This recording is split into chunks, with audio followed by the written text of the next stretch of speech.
नमस्कार साथियों, मैं सिद्धार्थ गौतम आपका आज अपने ज्योतिष के चैनल एस्ट्रो पूजन में स्वागत करता हूं।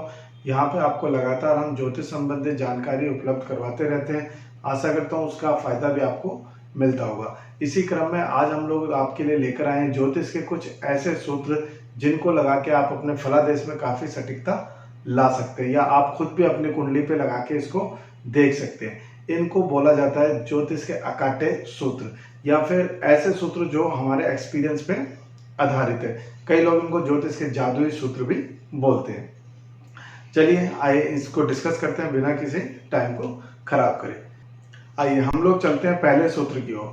पहला सूत्र बताता है किसी भी जन्म कुंडली में लग्नेश अर्थात लगन का स्वामी जिस भी भाव में बैठेगा उस भाव से संबंधित फलों में वृद्धि करता है। तो हम लोग लेते हैं पहले कोई भी एक लगन को ले लेते हैं। जैसे तुला लगन की कुंडली है, तुला लगन में लग्नेश हुआ शुक्र, और शुक्र अगर हमारा जाके चतुर्थ भाव में बैठ जाता है तो ऐसे चतुर्थ भाव संबंधित व्यक्ति के जीवन में फल में वृद्धि होती है। जैसे उसकी अर्ली एजुकेशन अच्छी होगी, मातृ सुख उसे पूर्ण प्राप्त होगा, उसको भवन प्रॉपर्टी बनाने में भी काफी सुविधा प्राप्त होगी, अपने जीवन काल में वो काफी संपत्ति को अर्जित करता है। अब हम चलते हैं दूसरे सूत्र की ओर। दूसरा सूत्र हमें बताता है कि कोई भी ग्रह अपनी मूल त्रिकोण राशि का फल पहले देता है। जैसे हम लोग जानते हैं कि सूर्य और चंद्रमा को छोड़ के प्रत्येक ग्रह की दो राशियां होती हैं, जिसमें एक उसकी सामान्य राशि है और दूसरी उसकी मूल त्रिकोण राशि कहलाती है। जैसे अगर शुक्र की बात करें तो वृक और तुला में से तुला जो है उसकी मूल त्रिकोण राशि है। ऐसे शनि की बात करें तो मकर और कुंभ में से कुंभ राशि शनि के लिए मूल त्रिकोण राशि होगी।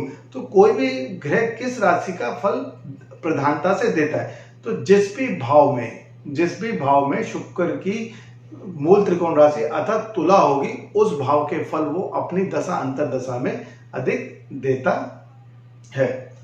आइए दर्शकों, अब हम अपने तीसरे सूत्र की तरफ चलते हैं। तीसरा सूत्र हमें बताता है कोई भी ग्रह का किसी भी भाव में बैठने से ज्यादा उस ग्रह पे पड़ने वाली दृष्टियों का प्रभाव होता है।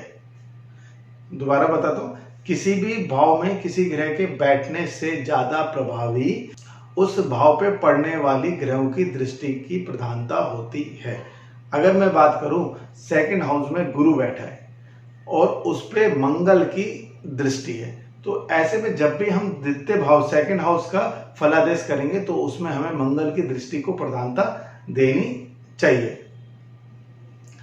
अगले सूत्र की तरफ हम लोग चलते हैं। अगला सूत्र हमें बताता है कि कभी भी चंद्रमा जिस भी भाव से छठे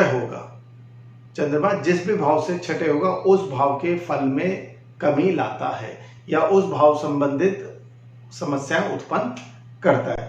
जैसे अगर हम लोग मान लें किसी भी कुंडली में चंद्रमा तीसरे भाव में है, किसी जन्म कुंडली में चंद्रमा तीसरे भाव में है, तो चंद्रमा दशम से छठा हुआ, दशम से छठा भाव हो गया तीसरा भाव, वहां पे चंद्रमा स्थित है। क्योंकि दशम भाव से हम लोग किसी भी जातक के बिजनेस या नौकरी या व्यवसाय संबंधित फलादेश करते हैं, तो ऐसे में जातक को जीवन भर अपने जीविका से रिलेटेड समस्याओं का सामना करना पड़ता है। अगला सूत्र है किसी भी जन्म कुंडली में कुंभ का गुरु भी उच्च के गुरु के बराबर फल देगा।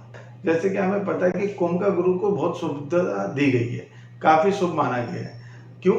क्योंकि आपने देखा होगा धार्मिक रूप से भी उसकी काफी महत्व है। आपने कुंभ स्नान की बात करी होगी, कुंभ 12 सालों में आता है, और ये कब आता है प्रधान कुंभ? जब भी गुरु कुंभ राशि में प्रवेश करता है, ऐसा 12 साल में होता है। तो जब भी आप फलादेश करें और किसी के भी जातक की जन्म कुंडली में गुरु अगर कुंभ राशि में है तो आप उसको उच्च का गुरु मान के फलादेश करिए। अगले सूत्र की तरफ चलते हैं। जब भी आप फलादेश करें, जिस भाव से संबंधित आपको समस्याओं का वर्णन करना है, जिस भाव से संबंधित आपको समस्या पर ध्यान देना है, उस भाव को एक बार लगन जरूर मान के करें।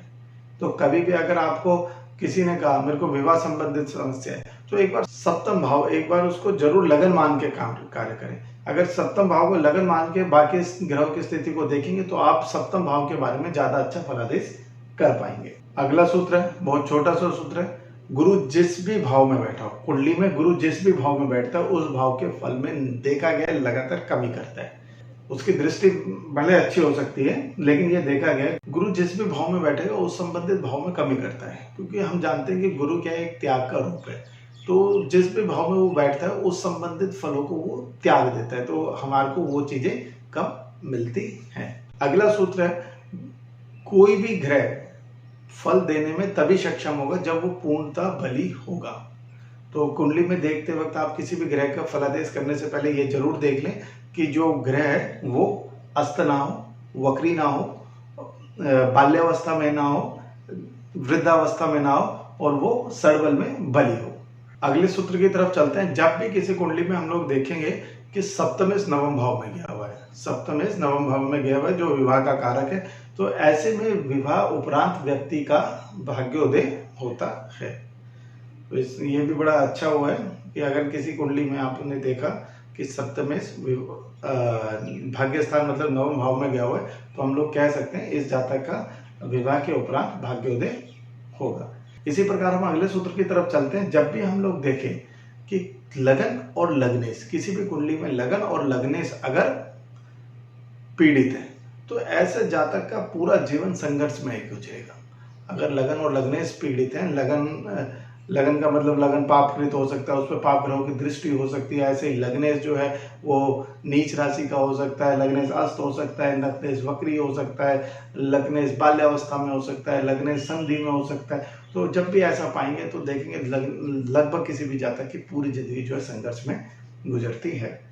आज हमने यहाँ पे 10 जादुई सूत्रों के बारे में वर्णन किया है। मैं आशा करता हूँ इसको लगा के आप लोग जरूर अपनी अपनी कुंडली में देखें और कैसा फल प्राप्त होता है इसको कमेंट करके जरूर बताएं।